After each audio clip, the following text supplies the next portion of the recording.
Evet, ben de ikinciyi açıklıyorum. Kim olabilir sizce?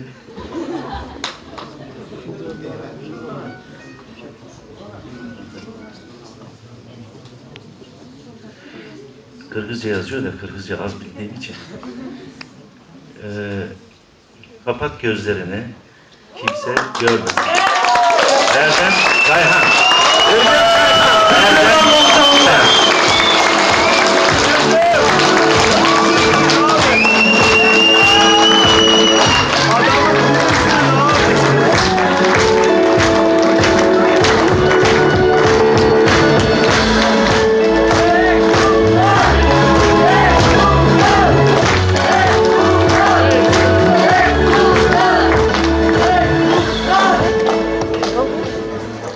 Bir yolu kutluktan koyalım. Türkü'den konuşamalar bile.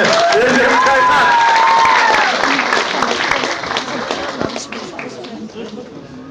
Birinci orundu. Birinci orun. Bek Sultan. Bek Sultan Mirza aldı.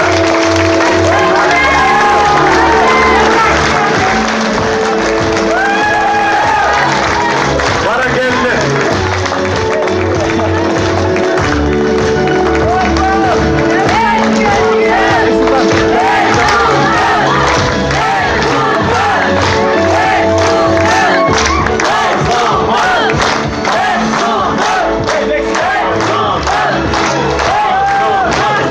Bana geldi.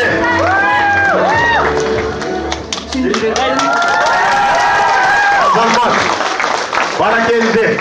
Demek bugünkü bizim jarışыбызга жигердүү катышып бергендиги үчүн калган биздин урматтуу алтындан ардактуу күмүштөн салмактуу өнөрү көкүрөгүндө катылып турган улам улам кадам кадамдап ачылып